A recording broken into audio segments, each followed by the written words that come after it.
สบายดีเนาะสบายดีพ่อแม่พี่น้องทุกคนเลยผมกับเป่าเพื่อน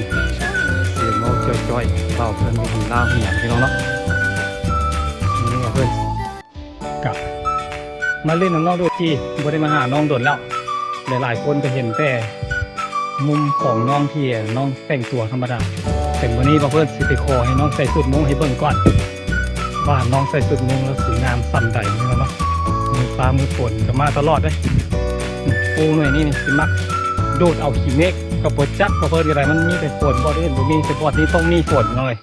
ตุ๊บดูขนาดเลยมองนี่อยู่บนน้ออยู่ต้องกับปวดจักแน่นปะ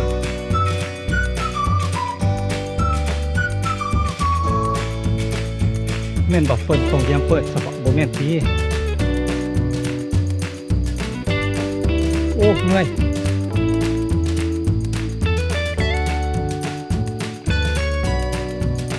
น้องดูจีอยู่ป่ะ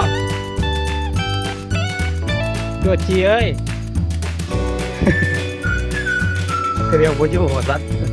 ได้ยินเสียงโดยแล้วแสดงว่าอยู่พี่น้องเอ้ยโอเคเนาะน้องอยู่สบายดีเฮ็ดยังอยู่ห่างนอนเล่นบ้านหลังเก่าเป็น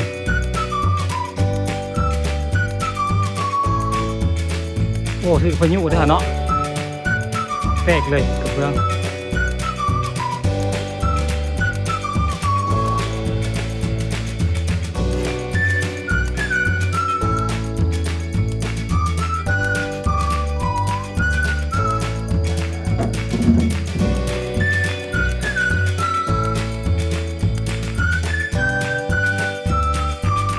น้ำไม่กินน้ำต้มบะนี่ว่าวางไว้นี่ก็ได้ก็จะกินน้ำต้มได้นี่เด้ดีแล้วกินน้ำต้มกินน้ำต้มไม่ต้องกินน้ำดิบมันบ่ไหวกินน้ำดิบมันอันตรายกินน้ำต้มดีที่สุดเด้บ้านเขาเจ้าก็ได้โอ้เด็กน้อยเอาอย่างมะม่วงเนี่ย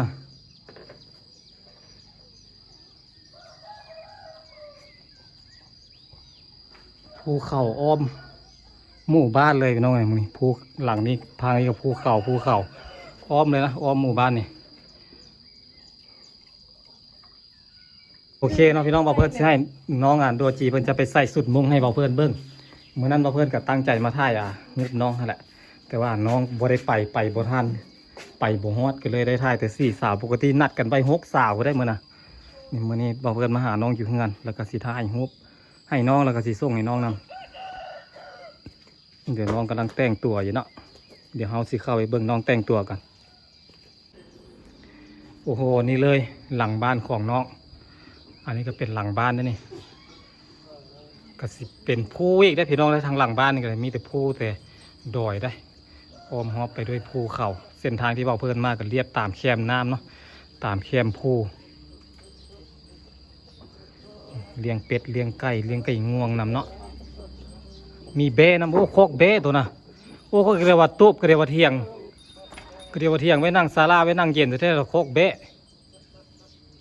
เลี้ยงเบ้ไว้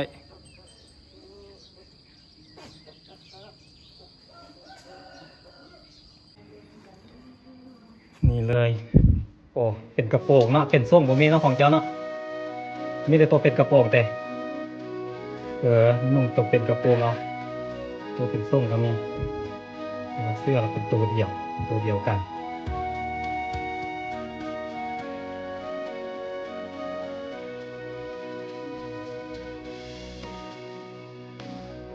ตัวเป็นกระโปรงใส่ง่ายไปง่ายมาง่าย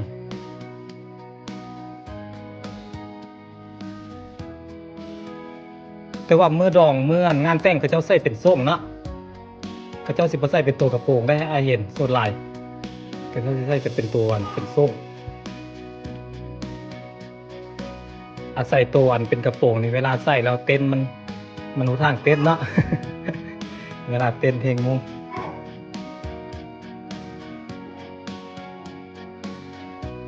ใส่โดดกับฮ้อนได้สุดอันนี้เนาะฮ้อนปะกันใส่เครื่องประดับเข้าไปก็แห้งนักเข้าไปอีก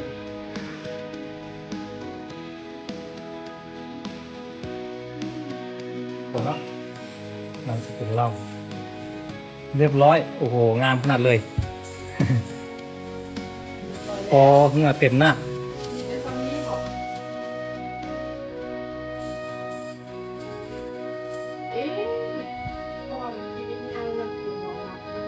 โหลดท้ายโดดออกมา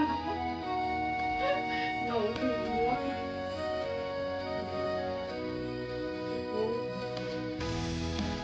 ฉันก็งงเรื่องนี้นะโบมีเครื่องเว็บพวกนี้มันไล่มีใส่ออกมาเลยโอ้อันนี้มันเก็บไว้นี่ละกระโปรงเขามีอันโยยๆเนาะที่มันเป็นเงื่อนอะไรก็มีเนาะบ่มีไส้เครื่องประดับบ่หลายปานใดเนาะสบายง่ายๆเลย ไปย่างขึ้นไปเทิงพุ่นไปถ่ายรูปนี่ ปิ้งกลับมาเลยเบิ่งดูมีเจ้าโมงที่แขนอยู่แล้วนี่แหละไปถ่ายหูก้อนนะตั้งใจแจ้งคิดมุ้งเนี่ยเราก็ต้องไปถ่ายหูนะ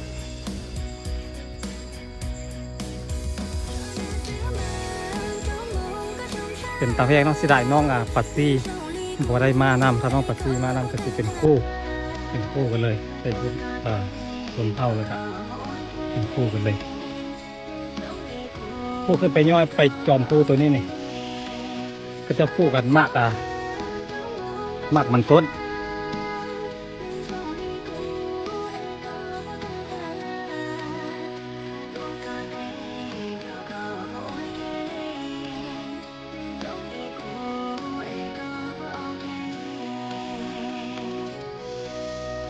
นี่อยู่แถวนี้ถ่ายรูปแถวนี้มีงานดูว่าจะเป็นตากล้องมีน้องกันเมื่อนั้นน้องบ่ได้ไปเล่นน้ำบ่ได้ไปหาบ่ได้ถ่ายรูปเมื่อนี้พอเพิ่นมาฮอดบอดแล้วหลายคนก็ขอมาจะเห็นน้องใส่สุดมุ้งเลยมีน้องใส่สุดมุ้งให้เบิ่งเลยเด้อน้องโดจีก็เป็นตาแพงอีกแบบหนึงได้เป็น เดี๋ยวเนาะแต่ว่า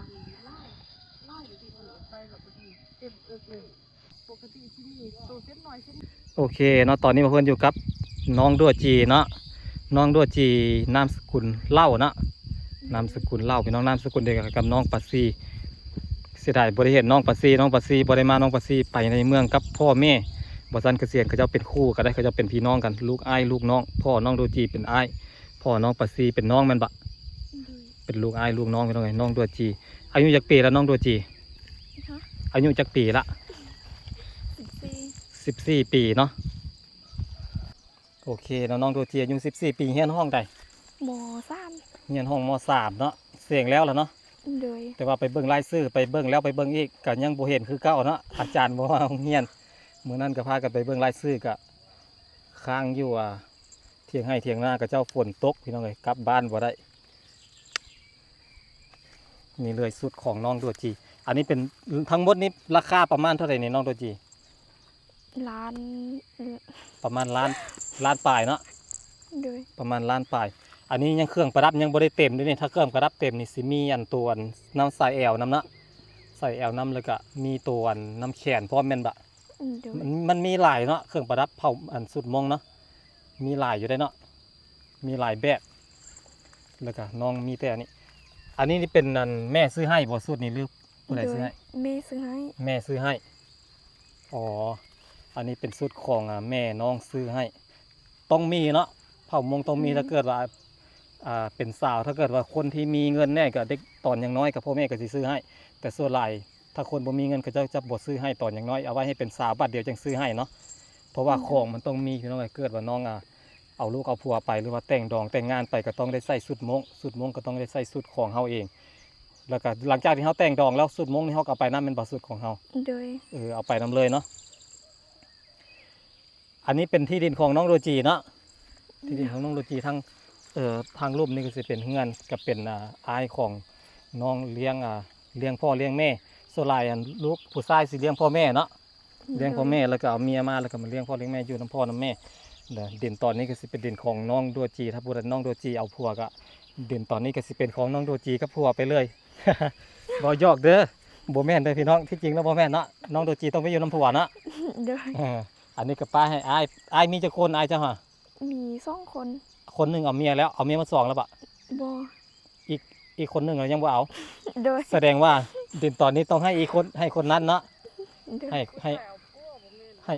ให้อายคนอีกคนหนึงพี่น้องเพราะว่าอายคนหนึงยังบ่ได้เอาเมียคนหนึงหันเอาแล้ว คนหนึงละอยู่นำเงินพ่อแม่คนหนึงละต้องได้ออกเงิน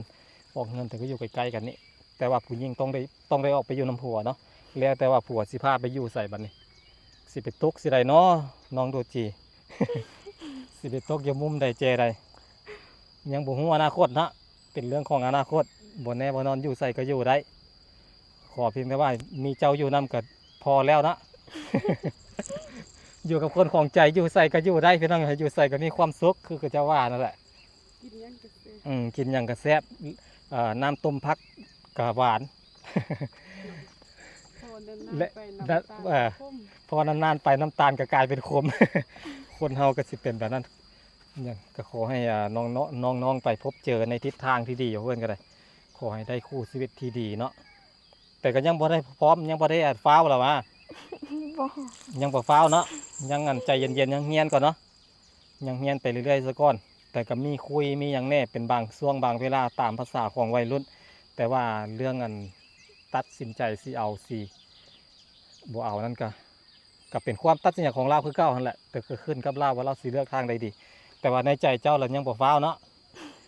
แต่ถ้าในใจอ้ายเราจะบ่อยากให้ฟ้าวเอาเพราะว่ายังน้อยอยู่ยังน้อยเกินไปที่จะสร้างครอบครัวนะเอาไว้ให้อายุหลายๆก่อนมีความรับผิดชอบสูงๆก่อนจังเอาเพียบพร้อมก่อนจังเอาถ้าบ่พร้อมแล้วข้าไปเอากับไปลำบากถ้าเอาเข้าไปแล้วเขาพาเข้าไปดีมีสุขเขาห้างเขาพาเขาห้างเขามีก็ดีไป แต่ถ้าเขาเอาไปแล้วเอาพาเขาไปทุกข์ไปยากก็เป็นเวรกรรมของเขาเนาะ เป็นบาปเป็นเวรเป็นกรรมของเขาก็ต้องทำใจพี่น้องเลยเพราะว่าตัวเองเลือกเลยเด้ยังไงซะแต่บ่าวเพื่อนก็ได้เตะเตือนแล้วก็ได้เตะให้คำแนะนำให้คำปรึกษาเล็กๆน้อยๆแต่ก็สิไปบงการชีวิตของน้องๆก็เปลี่ยนไปบ่ได้มันเป็นวัฒนธรรมฮีตของประเพณีของเขาเจ้าพี่น้องเลยโอเคเนาะอันนี้ก็คือน้องตัวจีเพิ่นใส่สุดมงให้เบิ่งเลยเด้อเดี๋ยวเพิ่นอ้อมย่างอ้อมให้เบิ่งก่อนย่างอ้อมมันสุดน้องให้เบิ่งก่อนอันนี้ก็สิเป็นสุดบ่คือสุดของพวกของน้องอัดเสียงพวกของน้องของน้องนาล่าเนาะแตกต่างกันของน้องดัวจีนน่าจะถูกกว่านะของเขามันเครื่องประดับหลายเด้ของเขาน่าจะแพงกว่าเขาบอกว่าประมาณ3 ล้านเขาว่าของเขาซื้อใส่นะของน้องดัวจีนนี่ประมาณ1 ล้านปลายเพราะว่าได้แต่กระโปรงแล้วก็ได้แต่เสื้อตัวนึงแล้วก็ได้ตัวหมวกเท่าที่ไอ้จื้อได้บ่แพงปานใดหมวกประมาณ2-3 แสนนี่แหละเนาะ โดย ประมาณนี้ประมาณ2 แสนหมวกนี่มันมีหลายหมวกได้มันมีหมวกอันเป็นหน่วยเป็นตุ้มเป็นหน่วยสีขาวสีชมพูสีแดงสีอย่างก็มีเนาะสีแรกสีอย่างเป็นหน่วยอันนั้นก็ต่างหากแล้วก็หมวกแบบนี้ก็สิเป็นหมวกแบบตัวนี้นี่เป็นเอกลักษณ์เลยแหละเนาะเพราะว่าเห็นในรูปใบพันกีบก็ใส่หมวกตัวนี้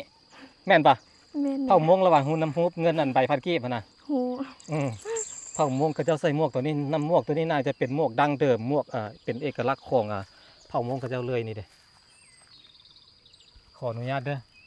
มันมีใยแมงมุมติดผู้ดีหัวเลยเนาะ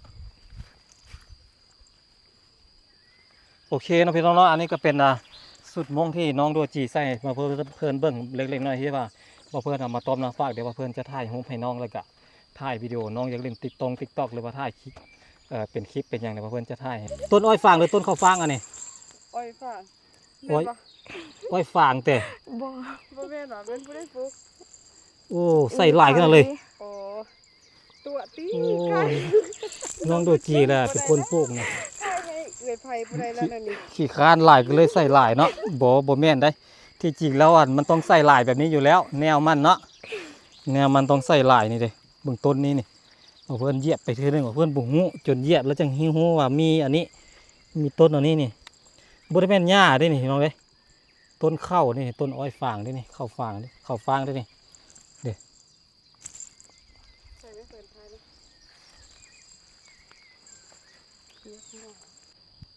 โอเคนะพี่น้องเนาะก็ตามที่ขอมาเนาะบอกเพื่อนก็ได้มาหาน้องดัวจีสาวน้อยเผ่ามงอายุ13 ปีบะ14 ปีเฮียนอยู่ม.3 พี่น้องไอ้น้องดัวจีน้องดัวจีบ้านห้วยแก้งเมืองสัญญบุรีแขวงสัญญบุรีมีแต่ค คนงามๆมีแต่สาวงามมีสาวเมืองสร้างพี่น้องดินแดนเมืองสร้างได้สยามบุรีสาวเมืองสร้างมีแต่คนงามๆพี่น้องโดยเฉพาะบ้านห้วยแก้งนี่พี่น้องกับบ้านที่ว่าบ่เพิ่นมานี่มีแต่สาวมีแต่คนงามๆ ตามที่เห็นเลยมีแต่คนงามๆแต่ว่าบ่เพิ่นยังบ่ได้ฮู้จักเขาเจ้าเมิดยังมีหลายหมู่เขาเจ้าหลายคนเนาะหมู่เจ้ามีหลายเนาะแต่ว่าอ้ายยังบ่ฮู้จักเนาะอ้ายฮู้จักก็สิมีน้องปัดซีน้องดัวจีแล้วก็น้องปัดเต็งปัดติ้งน้องแต่ว่าน้องปัดตั้งอ้ายยังบ่ได้สนิทแล้วก็น้องน้องนาล่าน้องอัดเสิงน้องไปโยงน้องปะเยี่ยน้องบ่เพิ่นฮู้จักเท่าที่ฮู้จักแล้วก็น้องกะที่ว่ามาใหม่แล้วก็น้องมาลีมาลามาลีมีนาเนาะแล้วก็น้องล่าน้อยก็หลายคนอยู่แต่ก็ยังมีหลายกว่านั้นอีกที่เว้าเพิ่นยังบ่รู้จักเนาะพี่เนาะบ้านก็เจ้าอยู่ใหญ่ๆกันไปได้ตามภูตามเขาไปทางหลังบ่เพิ่นนี่ก็มีแต่เฮือนซ่านกับเจ้าอยู่โอเคนะพี่น้องเนาะท้ายสุดแล้วบ่เพิ่นสิไปติดตามรับชมครอบครัวใดเฮือนหลังใดหรือว่าไปหาน้องสาวคนใดนั้นเอาไว้ติดตามใน EP ต่อไปเนาะพี่น้องเนาะเดี๋ยวบ่เพิ่นจะไปพาไปหาให้น้องแต่งสุดมงให้เบิ่งบ่หรือว่าอยากเห็นสุดมงคนใดที่อยากใส่สุดมงเดี๋ยวบ่เพิ่นจะจัดให้พี่น้องเลย EP ต่อไปเนาะสำหรับมื้อนี้บ่าวเพิ่นกับน้องโดจีก็ต้องขอกล่าวคำว่าสบายดีเนาะพี่น้องสบายดีเป็นตะอยู่ขนาดเลยบ้านเจ้าเนาะบรรยากาศดีอากาศตักเย็นสบาย